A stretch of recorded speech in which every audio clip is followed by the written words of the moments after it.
Salut tout le monde, je suis très contente de vous retrouver aujourd'hui donc pour une nouvelle vidéo. Alors pour vous expliquer un petit peu ce qui m'a poussée à commencer à faire cette vidéo, c'est que j'ai vu la dernière vidéo d'Enjoy Phoenix qui parle de la pilule, de son arrêt de pilule. Alors déjà petit disclaimer, j'adore Enjoy Phoenix, je la suis que ce soit sur sa chaîne de vlog, de cuisine, sa chaîne principale, je regarde absolument toutes ses vidéos. Je suis quelqu'un d'assez maniaque sur YouTube, donc même si je n'aime pas la vidéo, je vais la regarder en vitesse x2, mais je vais toujours laisser un petit like, je vais essayer de mettre un petit commentaire quand j'ai quelque chose à dire tout simplement. Voilà, tout ça pour dire qu'Enjoy Phoenix c'est une personne que j'apprécie beaucoup. J'ai été énormément agréablement surprise de voir que dans sa vidéo sur la pilule, sur l'arrêt de sa pilule, elle parle de la libido et également des relations sexuelles. J'ai toujours eu l'impression que c'était quelque chose qu'elle n'osait pas aborder sur sa chaîne, du fait peut-être du jeune âge de ses abonnés tout simplement. Donc j'aurais voulu aussi vous donner ma version qui est pas totalement pareille, voire complètement différente, c'est tout le contraire. Tout d'abord, j'ai commencé à vouloir prendre la pilule vers 17 ans, tout simplement comme moyen de contraception.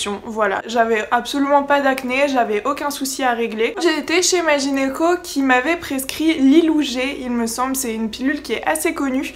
Alors sur moi, j'avais eu quelques effets secondaires, j'avais absolument pas peur de la prise de poids parce que comme vous le savez, depuis mes 13-14 ans, je cherche à prendre du poids. Alors ça c'est un autre sujet, mais j'ai un métabolisme très rapide, du coup je ne stocke pas la graisse, c'est assez bizarre. Bref, j'ai eu quelques effets secondaires avec cette pilule, c'est d'ailleurs pourquoi je l'ai changée. Donc j'ai commencé cette pilule en été, heureusement il n'y avait pas d'école, mais j'ai eu mes règles il me semble pendant 2 mois d'affilée. Alors j'avais pas des règles forcément très abondantes, mais ça a complètement changé le cycle de mes règles. Pendant 2 mois d'affilée, j'ai eu, vous savez, quelques petites pertes noires ou un petit peu rougeâtres. C'était pas forcément des vraies règles. Je me disais que voilà, c'était le temps que mon corps s'adapte. Toujours avec cette première pilule, j'avais également une perte d'appétit. J'avais plus faim du tout. C'était bizarre. Et j'avais un caractère pourri. Je ne faisais que me disputer avec tout le monde. Alors c'est trop bizarre. Je savais pas que les hormones pouvaient à ce point changer le comportement d'une personne. Mais je me souviens que je me disputais tout le temps. C'était autant invivable pour les autres que pour moi.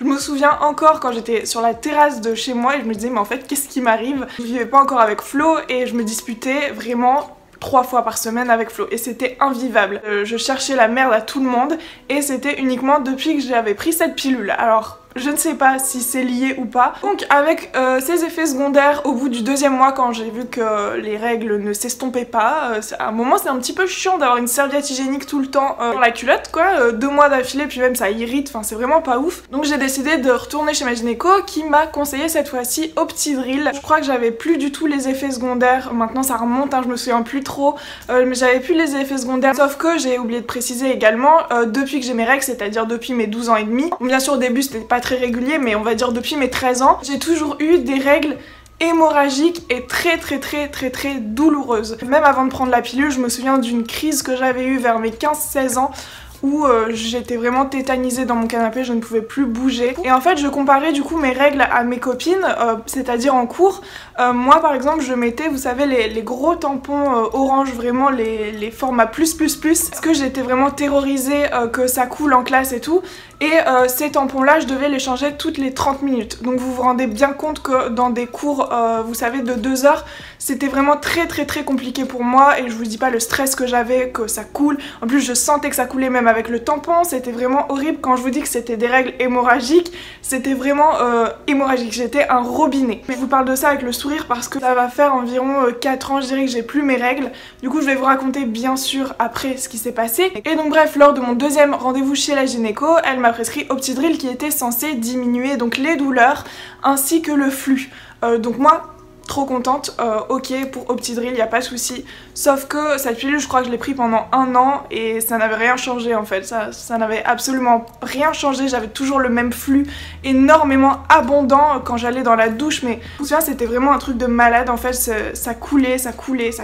Et c'était pas des petits saignements, je suis désolée d'être gore, mais c'était vraiment des gros trucs mastoc en fait qui tombaient. Et en fait, je me demandais vraiment si c'était normal. Je me souviens d'ailleurs que j'avais fait une vidéo sur cette chaîne, je m'étais acheté la cup. Sauf que je disais justement la cup c'est n'importe quoi, moi ça déborde, c'est vraiment n'importe quoi, ça déborde, enfin ça ne garde pas le sang. Et c'est parce qu'en fait j'ai un flux vraiment trop abondant et que j'avais pris la petite cup, vous savez, enfin la cup pour les femmes qui n'ont jamais accouché, qui n'ont jamais été enceintes, enfin logique. Et je me suis rendu compte là qu'il y avait un petit souci en fait, que mes règles étaient vraiment trop douloureuses. Pour vous dire, alors les Doliprane ne marchaient pas, l'ibuprofène j'en parle même pas, ça ne faisait absolument rien. Tout ce qui marchait c'était le Ponstil, alors c'est ce que mon médecin traitant m'avait prescrit.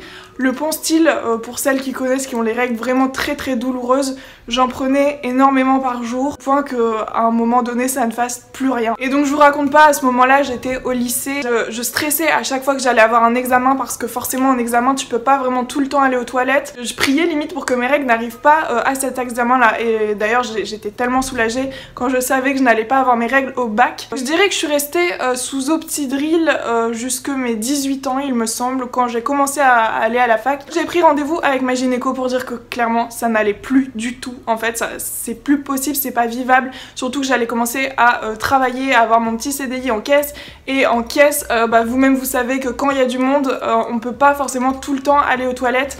Et pour vous dire qu'un gros tampon, moi je le changeais toutes les 30 minutes, c'était clairement pas vivable en fait. Ah non, du coup, ah oui, attendez, du coup je me souviens quand j'ai changé ma pilule, parce que... Ah non, du coup c'est à mes 19 ans. C'est à mes 19 ans que j'ai changé de pilule, parce que je commençais à travailler dans un magasin, c'était mon premier job.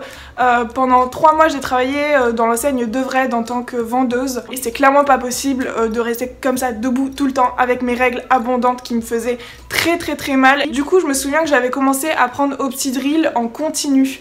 Alors c'est pas forcément une pilule qui se prend en continu qui est vraiment faite pour ça. La pilule Optidryl c'est une pilule en fait normale, je crois qu'elle est micro-dosée, uniquement à but contraceptif. Du coup j'ai été voir ma gynéco et je lui ai dit que je prenais Optidryl en continu. Elle m'a dit que c'était pas forcément bon, ça peut se faire bien sûr si vous partez en vacances pendant 2 mois maximum, mais moi je l'avais fait pendant 3 mois et c'était déjà trop. Donc ce qu'elle a fait c'est qu'elle m'a mis sous Luthéran. Elle m'a dit Luthéran, écoute, t'auras plus tes règles, tu la prends en continu, c'est une pilule qui est faite pour ça. Il n'y a pas de pause en fait, vous savez souvent sur les petits carrés de pilule, je vous mettrai une petite photo, vous avez souvent des petits comprimés rouges, c'est du placebo en fait, c'est histoire de pas vous perdre dans votre cycle. Et moi en fait c'est carrément une plaquette entière de 10 comprimés, il me semble, que je dois prendre vraiment en continu. Alors lorsque ma gynéco m'a prescrit cette pilule, elle m'a aussi expliqué un truc très important. C'est qu'en fait à la base, quand on a inventé les pilules, c'était une pilule comme celle-ci, sans règles en fait, qui avait été inventée. C'est-à-dire une pilule qu'on prend en continu chaque soir ou chaque matin, chaque jour en fait, et qui ne donne pas les règles. Et comme apparemment, alors c'est ce qu'elle m'a raconté, hein, si vous en connaissez plus dites-moi dans les commentaires, mais comme apparemment ça a perturbé les femmes de ne pas avoir leurs règles tous les mois, sachant que c'est des règles artificielles, hein. Je le précise, même si vous prenez la pilule, c'est des règles artificielles qui sont déclenchées voilà, automatiquement, artificiellement. Mais comme ça perturbait les femmes de ne pas avoir leurs règles, et bien il y a une pilule avec des hormones, plein d'hormones qui a été créée. C'est-à-dire que ma pilule qui ne donne pas de règles est beaucoup moins hormonée que les pilules qui donnent des règles, puisque forcément pour déclencher tout ce système de règles, il faut bien des hormones, voilà. Du coup je me rassure en me disant un petit peu que il y a moins d'hormones dans celles que je prends. Alors j'ai oublié de dire aussi que quand je prenais tout ce qui est Optidryl ou Lilou, mes seins ils avaient gonflé de ouf, et grâce à quoi? Aux hormones. Quand j'ai repris la Luthéran, j'ai récupéré mes petits seins, qui est pas plus mal hein, finalement. En fait, pour faire écho à la vidéo d'Enjoy Phoenix, faut savoir aussi qu'il y a des personnes qui sont vraiment dépendantes. Aujourd'hui je suis pas encore dépistée avec la maladie d'endométriose, mais je pense fortement que c'est ça, parce que j'en ai tous les symptômes. La dernière fois j'en ai parlé à mon médecin traitant, il m'a dit non c'est pas ça, bon, sauf que j'en suis persuadée et il a pas voulu me donner l'ordonnance pour faire l'IRM des ovaires. Du coup je vais prendre rendez-vous chez ma gynéco qui va, j'espère, m'éclairer un petit peu plus. J'ai l'impression que personne n'est vraiment renseigné sur ce sujet qui est l'endométriose. J'ai l'impression vraiment que c'est pas connu et qu'on me fait pas faire les bons tests, alors que je clame haut et fort que j'ai des douleurs. J'avais des douleurs immenses et un flux mais vraiment incroyable. Et j'ai l'impression qu'on me dit que c'est normal en fait, que c'est les règles, alors que ça n'est pas normal d'avoir des douleurs de ce type là. C'est vraiment pas normal, et pour moi aussi avant on m'a toujours dit que c'était normal. Du coup je me réveille un petit peu là à 22 ans à me dire qu'en fait c'est absolument pas normal ce que j'avais, et j'aimerais énormément me faire dépister. Alors bien sûr je vous donnerai des nouvelles, je vous dirai si c'est ça ou pas. Si vous avez bien sûr comme moi des règles vraiment très douloureuses et très abondantes, déjà comparé avec vos amis par exemple, moi je voyais qu'avec mes amies du lycée, elles se changeaient toutes les 3-4 heures, et je me disais mais en fait on n'a vraiment pas le même flux quoi, c'est vraiment complètement différent. Et mes amies me disaient qu'elles avaient vraiment des petites taches de sang sur leurs serviettes, alors que moi c'était rempli jusqu'aux fesses, tu vois. Donc comparez peut-être avec vos amis, prenez rendez-vous avec votre gynéco pour voir si c'est vraiment ça. En tout cas je peux vous dire que cette pilule aujourd'hui j'en suis complètement dépendante.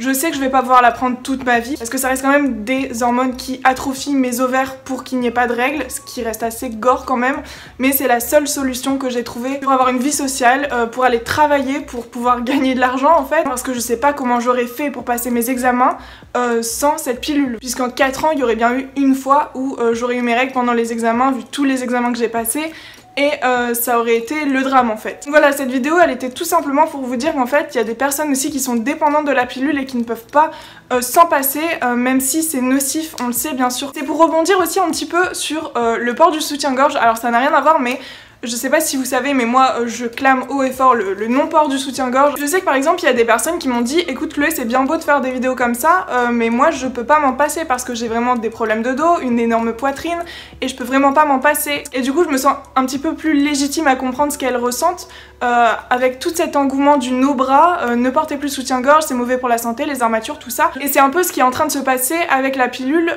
tout le monde arrête la pilule. Moi je suis là avec je pense mon endométriose du coup. Voilà, n'hésitez pas en tout cas à me dire si vous connaissez par miracle des solutions qui pourraient traiter ce que j'ai. Et si par exemple si vous êtes atteint d'endométriose, est-ce que vous êtes reconnu dans ce que je vous dis comme symptômes? N'hésitez pas aussi à me dire donc si vous arrêtez la pilule. Et bien sûr comme vous le savez je suis une fille qui essaye de prôner le naturel le plus possible. Comme vous savez j'arrête tout ce qui est gel douche chimique, shampoing chimique, tout ce qui est produits ménagers chimiques. Et j'essaye de m'intéresser beaucoup plus à l'écologie et donc j'aimerais bien aussi faire du bien à mon corps. Et je me dis que j'atrophie encore mes ovaires aujourd'hui, mais j'en suis obligée. N'hésitez pas surtout donc à liker si la vidéo vous a plu, à vous abonner si vous aimez bien mon contenu. Tout pour cette petite vidéo, j'espère qu'elle vous aura plu, je vous fais plein de gros bisous et je vous dis à la prochaine. Ciao.